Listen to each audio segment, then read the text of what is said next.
కలబంద చెట్టు పూసిన పువ్వులు.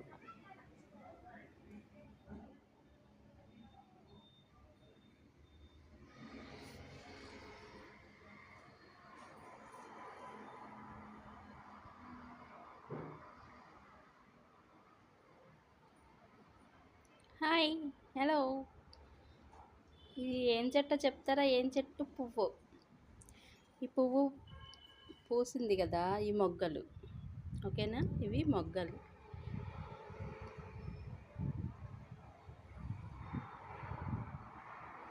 పూలు చూపిస్తా మీకు, పూలు చూపిస్తాను చూడండి. ఇవి పూలు. మరి ఈ చెట్టు ఏంటో చెప్తారా? చెప్పగలరా ఎవరైనా? ఈ పువ్వులు పూసిన చెట్టు పేరు తెలుసా? జనరల్గా ఎప్పుడు కూడా నేను చూడలే ఈ చెట్టు పూలు పూసి అన్న విషయమే నాకు తెలియదు. ఇది మనము చాలా, నేనే ఆశ్చర్యపోయా. ఇంట్లో ఈ పూలేంటి, ఏ చెట్టుకి ఇది అని టక్కన కింద చూసేటప్పటికి ఇలా వచ్చి, ఇలా దీని స్టెమ్ ఇలా ఇలా ఇలా వచ్చేసి, ఏమనుకున్నది స్టెమ్? ఇది చూడండి, ఇది కలబంద పువ్వు. నేనైతే ఫస్ట్ టైం చూసానులే. మీ అందరికీ తెలిసిన వాళ్ళు తెలిసే ఉంటుంది, తెలియని వాళ్ళు తెలుసుకుంటారని.